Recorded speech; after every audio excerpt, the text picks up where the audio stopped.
Good morning, students.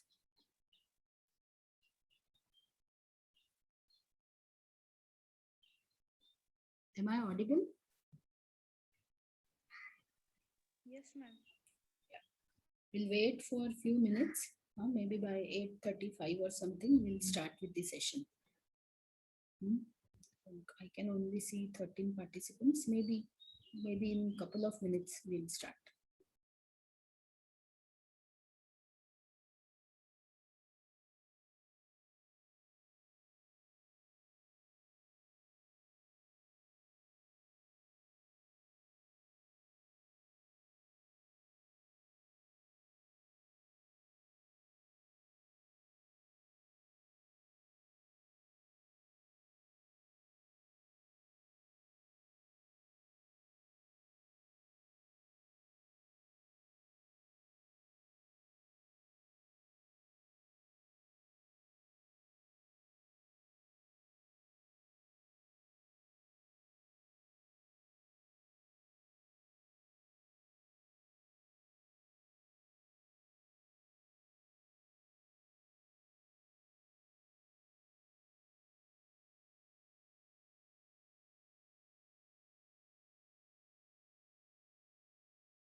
Yeah, I guess we can start now. Yeah. Good morning, students. Is the screen visible? Yes, ma'am. Yeah. So, enjoyed yesterday's festival?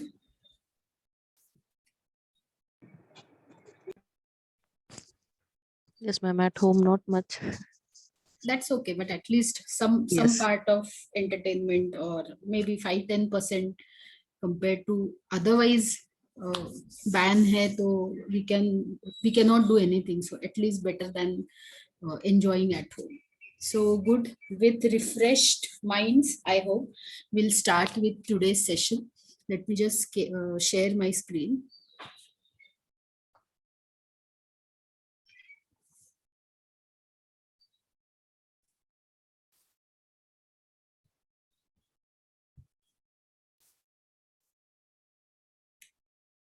So this was the point we discussed in our last session, how entrepreneurship can be viewed as style of management.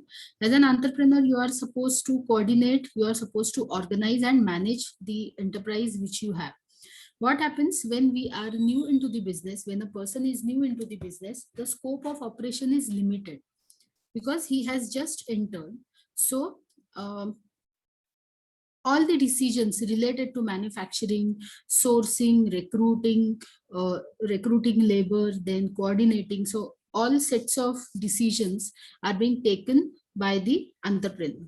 But as and when slowly and steadily you increase your perimeter, you increase your area, the operations increase, the production increases, you require more manpower. Basically, you grow. So when you grow, it becomes it becomes difficult for an entrepreneur to look into each and every minute details or minute operations of the organization. So what happens, he dedicates the resources to take care of each and every area. So we have general manager who is taking care of production, then operations, logistics, marketing, HR, like that. So this is what usually happens when a small organization grows. But still, decision making remains, or decision making should remain with the entrepreneur itself, because he is the owner, and that is why he is into the business. It is his vision and it is his creativity and zeal. He started with this, with the operations. Then we also started with social entrepreneurship.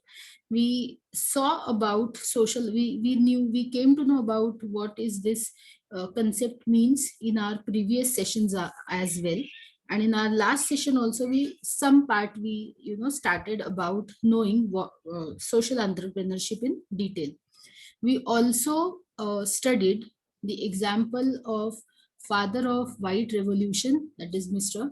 Dr. Verghese Kurian. He was very instrumental in starting the milk cooperative, and that is what Anand, the concept of Amul and NDDB, National Dairy Development Board, came into existence. There were cooperatives before, but then categorizing milk under the cooperative, under the area of cooperative, Dr. Verghese started. Little information I provided about Dr. Verghese. What was that? That he was, as I said, he was instrumental and the visionary person who could sense that since the Indian culture is very much into taking care of cattle and milk production since ages, so why not revolutionize the concept of um, this milk collection, start or take all these manufacturers under the roof, under one roof, and simply increase and slowly and steadily become number one or become the major exporter to the other countries. So this was his vision. He could sense that India had got this capability in it. So slowly and steadily he started working on this business model. He started meeting with the people whose primary business was milking in the area, in the small town of Gujarat, that is Anand.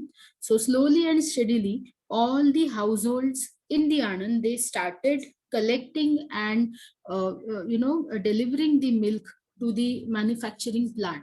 So one way the raw material started coming in, and then the person started, person as in the organization started producing this milk, and they started manufacturing it under their brand Amul. Anand Milk Growers Association, something is the full form of it, Amul. And then the other industries, the related industries also, they started.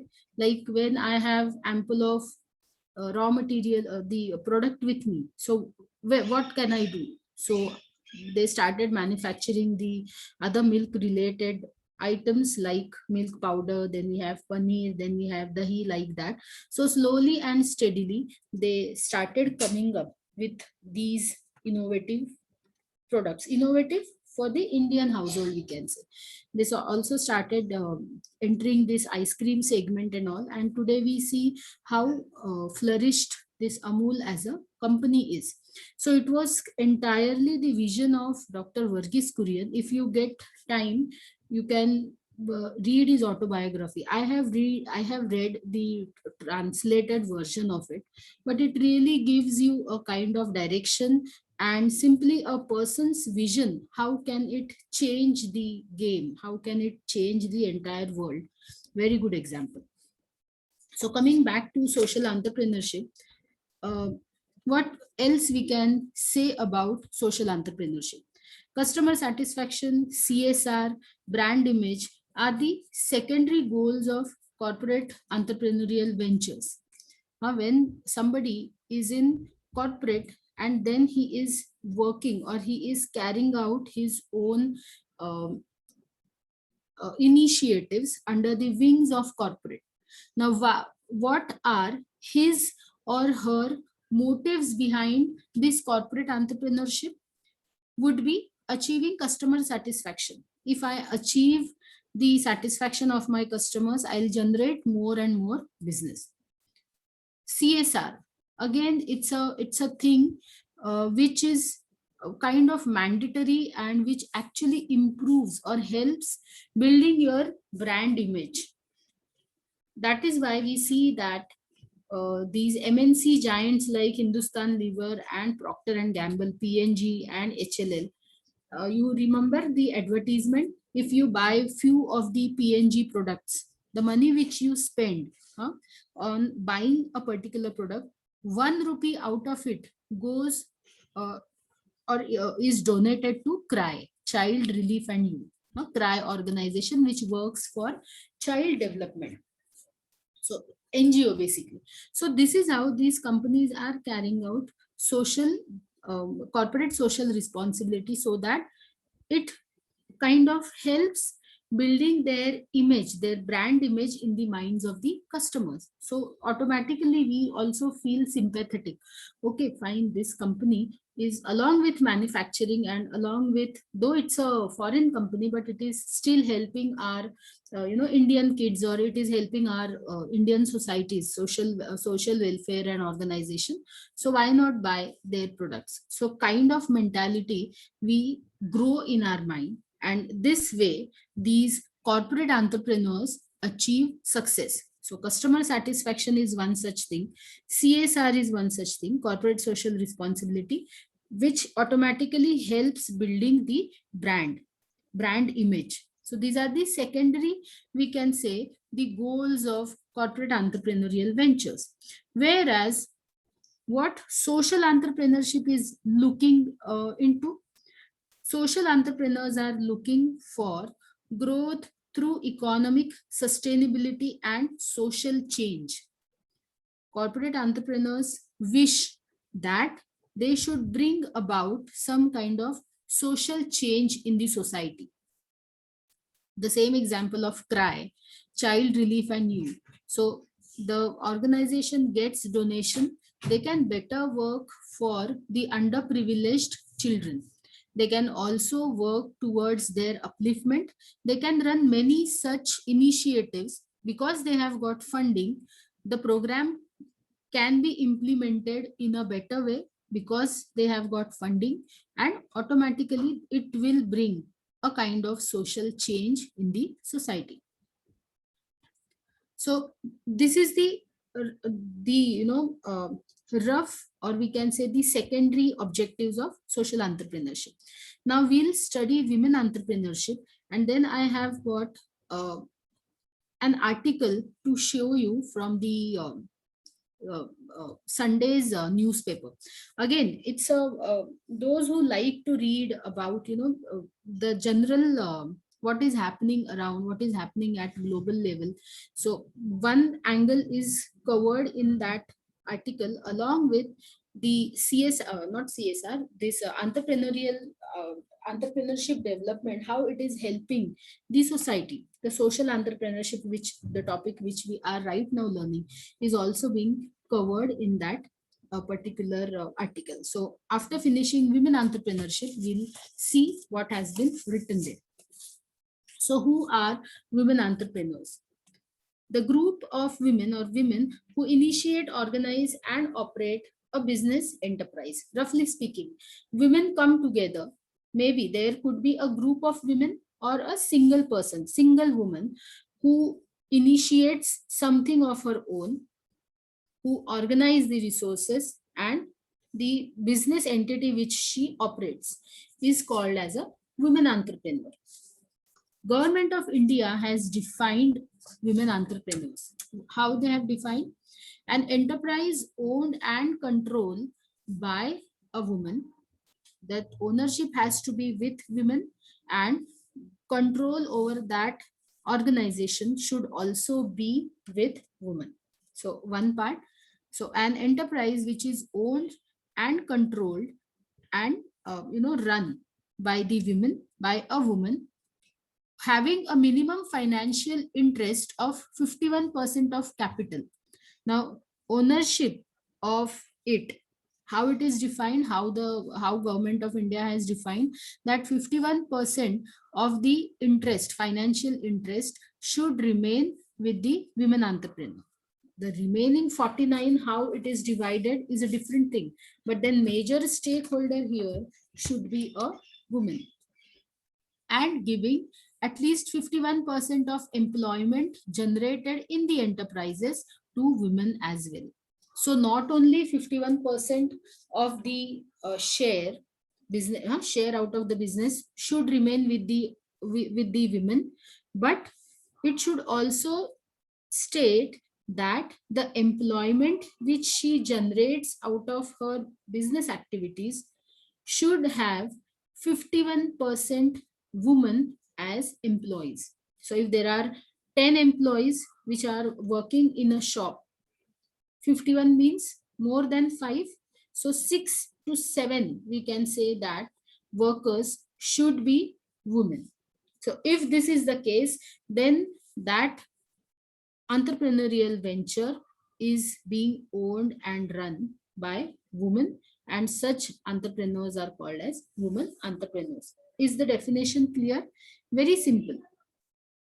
Important point to remember here is that 51% stakeholder that women should be, and she should generate employment to 51% more, 51 or more than to the woman as an employee. So this is the condition. So this is what is women entrepreneurs are. Now, when a woman starting something of her own, so what are these factors which influence the women entrepreneurs? There are two such factors: pull factors and push factors. Pull factors, as in, though these are the factors which attract. Because of these factors, she is attracted towards becoming a woman entrepreneur. Push factors are, it's like they force her to become woman entrepreneur. So one factors are pulling, they are attracting. Because of the attractiveness of the factors, she is becoming the one. There are some other factors, because these factors are pushing her, so she is becoming a woman entrepreneur. So push and pull factors, let us study them one by one. What are pull factors which are attracting the women to become the entrepreneur? Those factors, such are the factors which encourage women to become entrepreneur. These include desire to do something new in life, out of the monotony, or again, this feeling of starting something of my own, when it overpowers the rest of the feelings, then she becomes she becomes the entrepreneur. Need for independence, very important factor for women, that I should be independent. I don't have to ask for money to somebody else. I don't have to ask, or I don't have to take permission from somebody to use the skills which I have. Should I do it? Should I do it this way? So this feeling of being independent is also one factor which pulls her towards becoming women entrepreneur. Then availability of finance. I have idea in my mind. I know that I can manage it also very well. But if the finance is available in ample, finance is available easily, also becomes a motivating factor. Because now this is applicable to both. If I have world class idea, but if I run out of money or run out of capital, then that great idea cannot be converted into reality. So financial backup is very important. If the woman gets that financial backup, she becomes an entrepreneur. And then very important factor is assistance from, maybe from government or from bank or financial institutions. Now this assistance, again, if the earlier factor is not available, I know that some help I'm generating from my friends and family, but my requirement is more. Then to whom I can go for asking for the help? Then there comes financial institutions and banks into picture. So when I get some concessions, when I get some subsidies from banks or financial institutions to take care of the finances, and when woman goes ahead and starts her venture, because of such pull factors, the women becomes a women entrepreneur. So these are some favorable factors. I have an idea. I want to enjoy the independence which I have. I want to be independent of the others. I don't have to ask, or I don't have to wait for somebody else's permission. I have financial backup as well. And as a woman entrepreneur, I also enjoy some concessions and subsidies. I can avail the concessions and subsidies from banks and financial institutions. So things are in favor of me. I take a decision one day and then I become an entrepreneur. I start my venture. धकेल देने वाले factors है, these are called push factors. Because of these, the woman becomes an entrepreneur. So what those compelling factors are? These include unfortunate family circumstances. So maybe because of the bread earner of the family, maybe sudden death or sudden such accidental loss to the family which is irreparable. Now she has to run the family, she has to take care of the family. So because of these sad incidences, she is motivated to become the one, she is supposed to become the one. The financial difficulties, maybe something happens at the family end, maybe the loss of job, or maybe some salary cut, or something happens at the family level. So the money which is required to run the family is insufficient.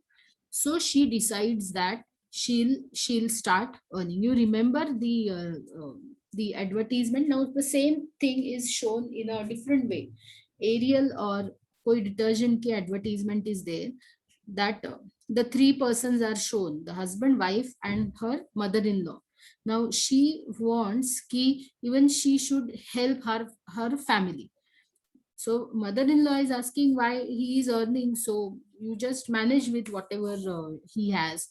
And he wears some dirty clothes, and she cleans it with the help of detergent, and the confidence rises. And then she feels that even I can see, that is why this earning of the two member is important, to take care of such things. ऐसे करके कुछ तो that advertisement is there. But that is what the point is, that the funds are insufficient. The funds which come to the family are insufficient.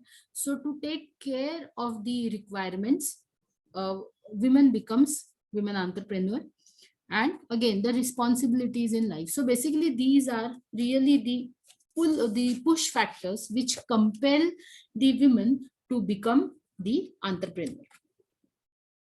So after knowing how a woman is termed as woman entrepreneur, and factors, or what factors drives her to become the one, now we'll see the types of women entrepreneur. कैसे बनते हैं, that we have seen. How, why a woman becomes women entrepreneur, when we term her as woman entrepreneur, is what we just now saw. We'll now see the types. There are some 5 different types of women entrepreneurs. 5 types are there. First is chance entrepreneur. You can easily guess the types by just listening to the classification. So first women entrepreneur is called as chance entrepreneurs. They start business without any preparation, clear goals or plans. They happen to grab the opportunity which they come across. So these chance entrepreneurs are just grabbing the requirement, grabbing the opportunities which they come across, and without thinking too much, without giving a second chance to think, they start with their ventures. Now, we are not discussing here whether the chance entrepreneurs are successful or not. We are not here to judge. We are just discussing the types of entrepreneurship, women entrepreneurship. So, without thinking much or just grabbing the opportunities which they come across, the entrepreneurs are called as women entrepreneurs. The women entrepreneurs are called as chance entrepreneurs. Second type of classification is natural entrepreneurs. uh, Entrepreneurs take business as profession on their own by self-planning or motivated through profit factor and also keeping themselves busy. Now, the women entrepreneurs, they are taking business as profession on their own. So for them, it's a profession, that it's my duty, it's my business and I have to run it. So out of this feeling, with great self motivation and self discipline to earn profit out of it, so with all these motives in the mind, the entrepreneurial venture which women takes, these women are known as natural entrepreneurs. Chance entrepreneurs, natural entrepreneurs, then we have created entrepreneurs. These entrepreneurs are encouraged and trained through specialized training programs such as EDP, the Entrepreneurship Development Program, to set up their own industrial units. Now, created entrepreneurs are, like the name suggests, these are created ones. How they are created? They are encouraged and trained through these EDP programs, entrepreneurial development programs. So they opt for the training. They learn all the small things of the business, how to run, how to take financial assistance. So all these things, the knowledge is gained by them, by these women entrepreneurs, and then out of this training, they start their own ventures. These entrepreneurs, these women entrepreneurs are known as created entrepreneurs. Now that startup or that venture could be anything. It could be it could belong to service industry, or it could be small manufacturing unit, maybe these household items which we require, maybe manufacturing of it. So that can be anything, but then we women feels that I should get training, or I should know exactly how to carry out the things. So she opts for such training programs, entrepreneurial development programs like that, and then she becomes a entrepreneur. Such women are called as, or these women are created entrepreneurs. They undergo training and this way they are created. Then comes forced entrepreneurs, who are compelled by circumstances, like we discussed, jo push factors hai. So she is uh, supposed to work as per the situation, that maybe that could be sudden death of the father or husband. So in order to take over the existing business, I become a forced entrepreneur. So here she's expected, she's compelled to take over the business. Example of this forced entrepreneur could be this lady called as Anu Aga.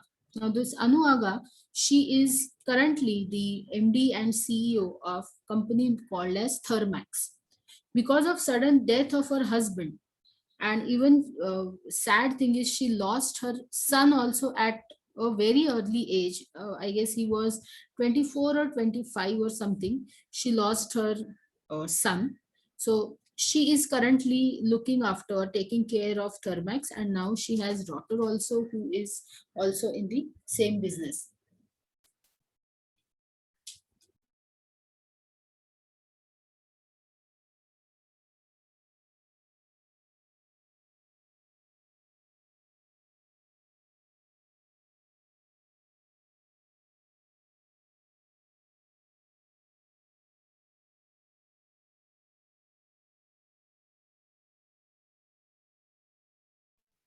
Hello, ma'am. Yeah, one second, one second. So forced entrepreneur. Anu Aga from Thermax is the example of forced entrepreneur where because of her husband's sudden death and even the son was also in the same way, due to some accident, he was also not there to take over the uh, enterprise. She became a forced entrepreneur running Thermax successfully.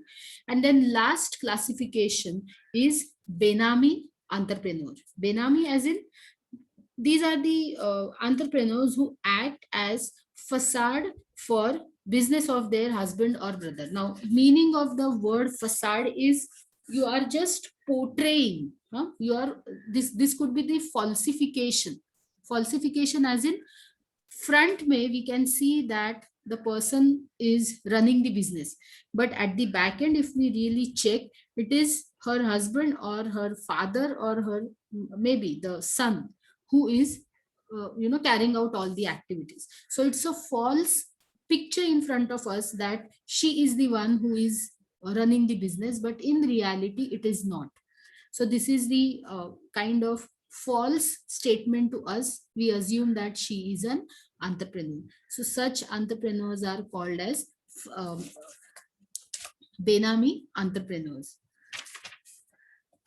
So as I was discussing, uh, I came across this article from Indian Express.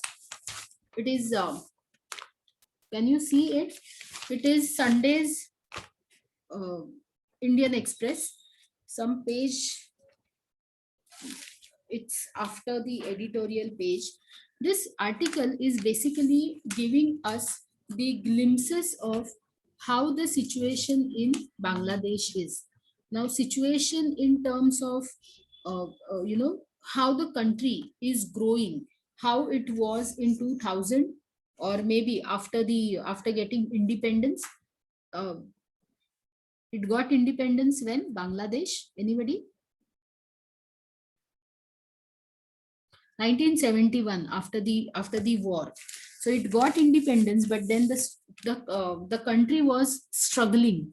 Why it was struggling? Because earlier it was part of India, then it was part of Pakistan, and then after the independence in 71, it got an identity as a separate country as Bangladesh.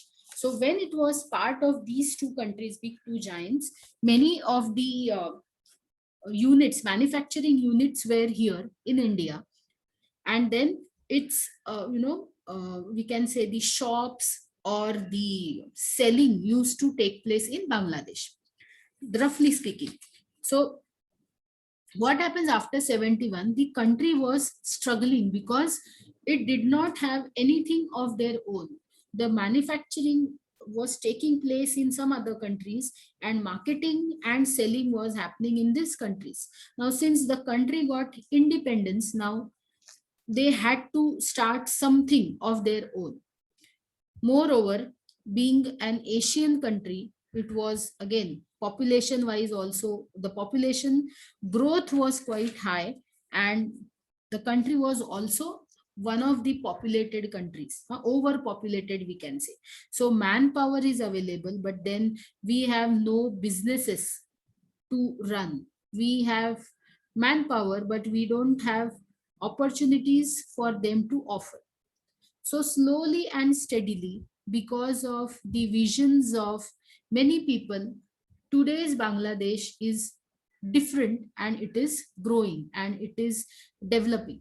So this article talked about various such people because of these people's vision, how it is or what it is doing right now. So I, when I read this article, the social entrepreneurs, the point which we were discussing, I started looking at the this article from that angle, because I could found that many such social entrepreneurs are acting in the country, and because of their efforts the country is doing really well on many fronts. So to take the few examples out of this article. There is one person called as Kamal Kadir. Now, this person, who is in his 50s, he is Sloan University pass out graduate. Sloan University is belongs to this Massachusetts University, MIT from US. So he graduated from that Sloan University. Now, when he graduated, he worked there. He could have enjoyed or could have lived his life happily over there, but then he wanted to come back to his home country because the situation, he could sense that there are no people, all the all the educated ones are going abroad for opting education, but then they are not coming back. So it is our moral duty and responsibility to help our nation grow. So out of this feeling, Mr. Kamal Kadir, he came here, and then he started, we all are aware about e-wallets. Similarly, this person started with an e-wallet company in Bangladesh with name bKash, B and KASH. So this can be the word for development in Bangla, that is Vika. We say it in Hindi, Vikas. So similarly, it is bKash. So this e-wallet company which Mr. Kadir started in Bangladesh is now, it has, you understand, the reach of it is almost third person. Every third person is every third person has installed this particular app on their smartphones for doing online transactions. So this is how the reach and frequency of this app is in Bangladesh. So how he actually traveled, how he reached till this stage is what mentioned in the article. This article is from Indian Express, Sunday Times. I'm talking Sunday ka Indian Express edition I'm talking about. Then there is another lady. This we are discussing from women entrepreneurship point of view. Her name is Senjuti Saha. She's a scientist. At the age of 17, she moved to Canada for higher education. She got her PhD also in molecular biology there. But then again, she always wanted to come back. Why she wanted to come back? Because she could sense that in developed nations, it is very easy to come up with research, or the environment is quite in favor of research in developed countries. So whatever you do, whatever research you carry out, you can see that it will have a minute impact, because already the systems are set, already the atmosphere is such in developed countries that there is little scope for the improvement. But what happens if that small change, if we implement in less developed countries or in developing countries, the response of it could be quite bigger than what we see in developed countries. So she had this feeling in her mind that a small change can really make a big difference. A small change will really make a big difference in my home country. That is why she always wanted to come back to Bangladesh. Her name is Senjuti Saha. She is PhD in microbiology. So after getting her PhD in Canada, she came to Bangladesh, and then she started working as a activist or volunteer for a child research foundation. She joined an NGO who works for child health research foundation. Now what is happening, the important factor of this discussion is that slowly and steadily they started working. The NGO was already there. They started working towards the betterment, child health. Their focus was on child health. Now we can see that Since 2000, I'm just reading what is written in the newspaper. Since 2000, World Bank report says that infant mortality has decreased sharply. Infant mortality, the rate, I hope you understand mortality, infant mortality. It has decreased sharply from 64 to 27 infants per thousand live births. It means earlier it was 64. So 64 out of 1,000 births, live births, only 64 used to die because of the conditions. Now it has gone down. How much? Now it is per thousand births, it is now only 27%. Quite less. Today, Bangladesh is performing better in these dimensions than other countries in South Asia region, where infant mortality is about 36.4 infants per thousand live births. Now, Bangladesh being a poor country, being less developed country, this is what they have achieved. So such things are possible because of visions of these social entrepreneurs. They can understand, they can visualize a small change, a small social change can really make a big difference. So scientists like Senjuti Saha could they could feel that our country needs people like us. So if tomorrow we want to make our country proud and progress, then we have to come back to our country and we have to utilize whatever knowledge we have gained from working in developed countries. If you get time, you please read, you please go through this article. Maybe online also it is available. This is article came on 28th March, Sunday ka Indian Express mein you can read. Articles heading is young at 50. There are many other entrepreneurs whose example is given. What I found interesting and appropriate for our discussion was of these two people which we discussed. There is another entrepreneur also. Uh, Now, again, this entrepreneur started his venture, that is like we have Uber and Ola. Now, Uber and Ola, four-wheelers and even rickshaws are also there. But sometimes it happens that given a chance, I can share my two-wheeler and I can reach my destination faster. So this person started this this mobile based app to have this two-wheeler rides to the people.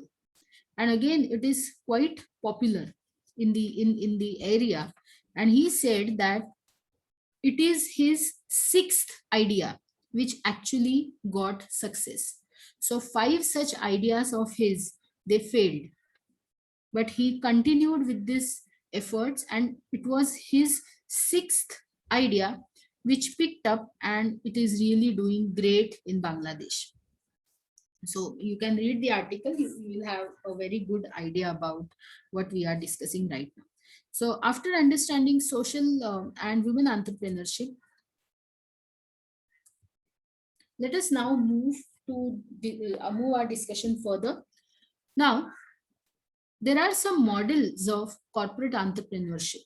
The person who works within the boundary of corporate, he carries out his entrepreneurial ventures, is called as a corporate entrepreneur.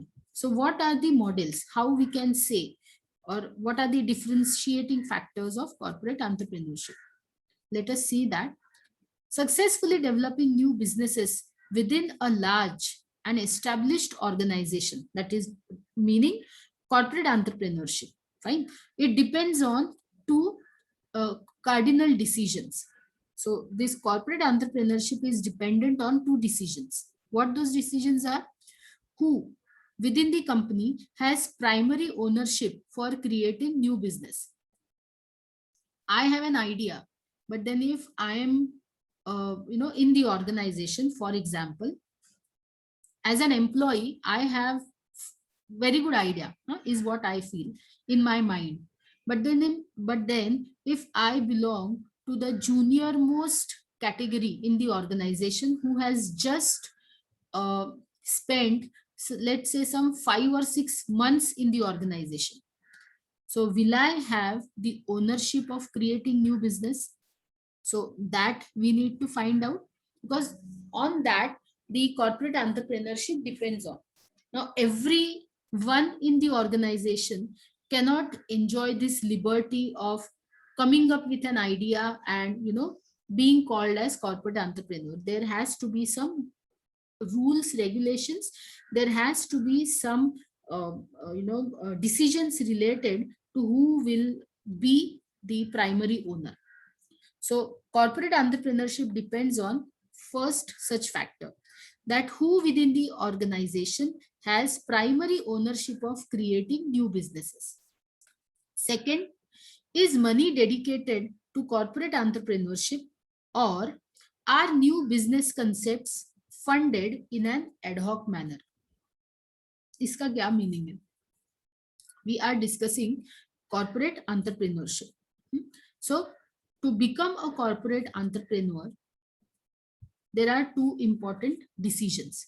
First one, कि company में who has the primary ownership of creating new business, whether it is the marketing department, whether it is the AGM of operations, whether it is general manager of production.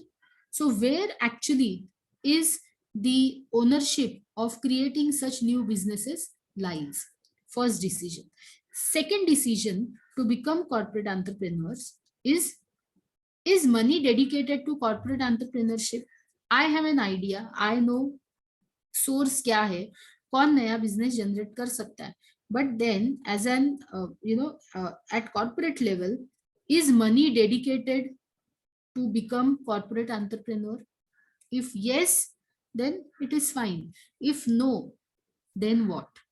All right. So even though you have idea, you have to see to it that is money backup with us or not. Or are new business concepts funded in an ad hoc manner? Ad hoc manner, ad hoc का मतलब होता है as and when. If an idea comes now, it will be paid. If an idea is generated after 2 years, after 5 years, it will be funded after 5 years. So that is called as ad hoc manner. So on these two factors, the decisions of becoming a corporate entrepreneur dependent on. Though decisions. Are these points clear? Are you understanding what I'm trying to say? When you want to become a corporate entrepreneur, there are some rules and regulations, or you have to follow a particular path. When you feel that I want to become a corporate entrepreneur, you cannot become. So there are some factors which you have to take care of. So if you want to become, you need to find out that in a company, within the company, who has this ownership of creating new business. So this is what happens in the organization. When you have new business to develop, when you have new idea to nurture, you cannot simply do it on your own. You have to find out who does that. Now this is called, again, this is not related, but just to make the concept of this first point clear, in Japanese way of management, there is something called as quality circles, QC. Now the job of these quality circles is to innovate and to come up with newer ideas, to check whether these ideas are feasible or not. So they are actually following these steps.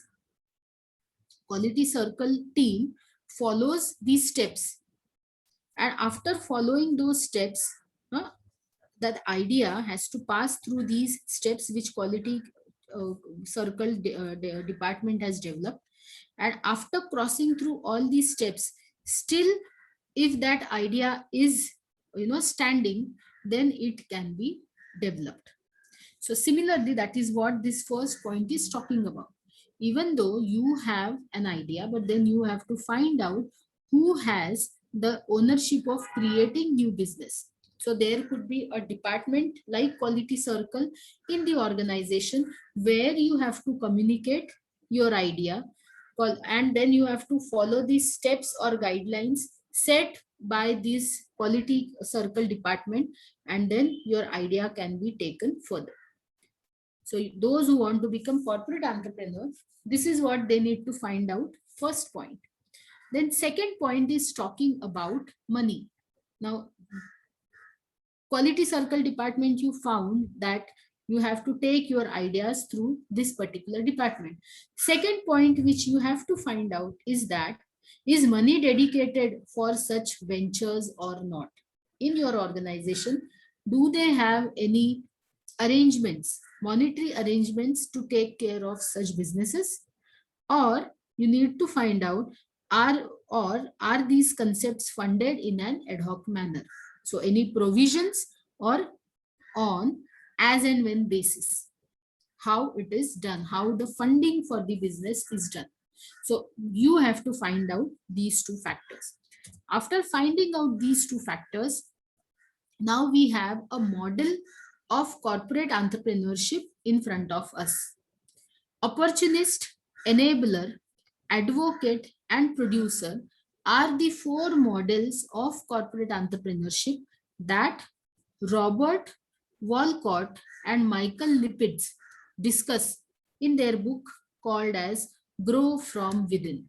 So in this book, Grow from Within, these two scholars have put forward the concept of organizational ownership, or the model of corporate entrepreneurship.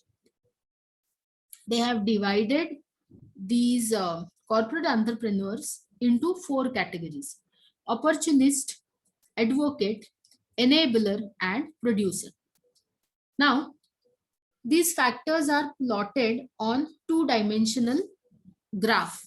So x and y axis, we can see x, on x axis we have ownership, organizational ownership, and on y axis we have resource authority. Now what do we mean by corporate ownership? Diffused or focused. Now this ownership is divided. Today we'll just study कि ये exactly है क्या, how to identify. We'll just study, and then the models will be studied in detail in our next class. So we are discussing ownership, organizational ownership. Diffused and focused. Diffused का meaning होता है, it's like scattered here and there, यहाँ वहां से यहाँ वहां फैला हुआ, like that. Whereas focused means concentrated.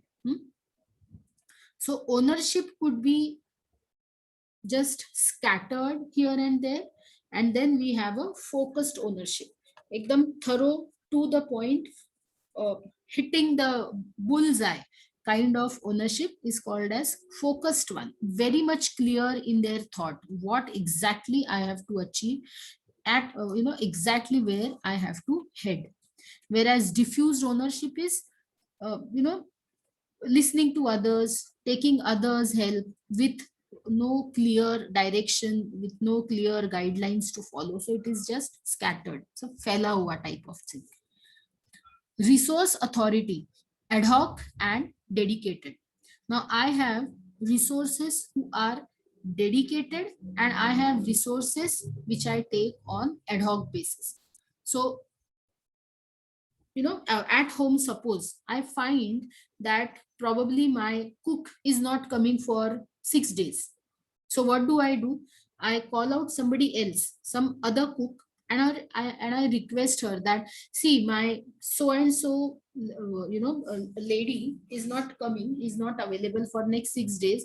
So you just, if you can, just come to my place and just do my work for these said 6 days.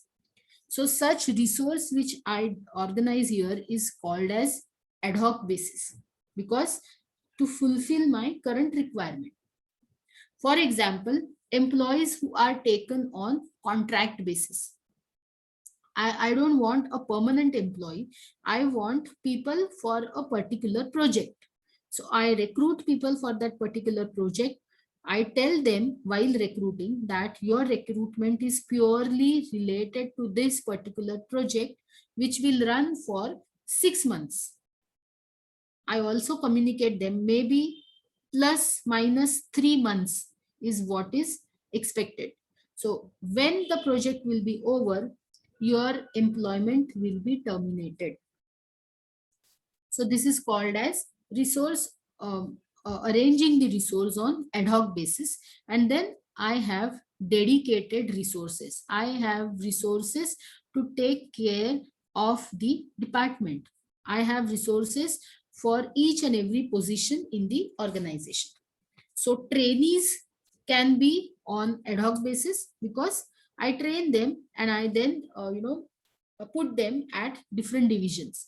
So trainee recruitment can be known as on ad hoc basis, and then manager and executive, associate, like that are the dedicated resources.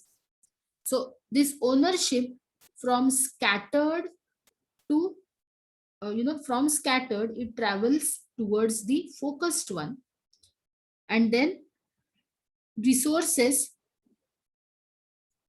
I recruit trainees on ad hoc basis, and then after their training, I put them at a dedicated place.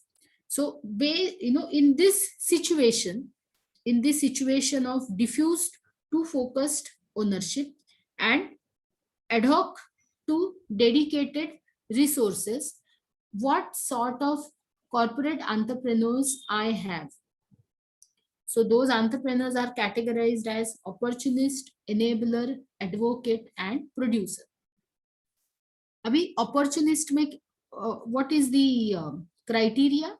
The opportunist may the ownership is diffused one. So an opportunist entrepreneur can see the ownership in a diffused way, just scattered here and there, as well as he has resources also on ad hoc basis. Maybe he is available today, tomorrow somebody else comes and replaces. So I have resources also arranged on ad hoc basis.